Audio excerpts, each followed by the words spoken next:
you know, when you have a rotor or stator going, what's going to happen is you know, you get it moving, you're sending the energy in. But when it starts spinning really fast, you have magnets and currents spinning together, right?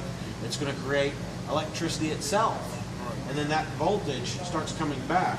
And what happens is this is called a potential relay.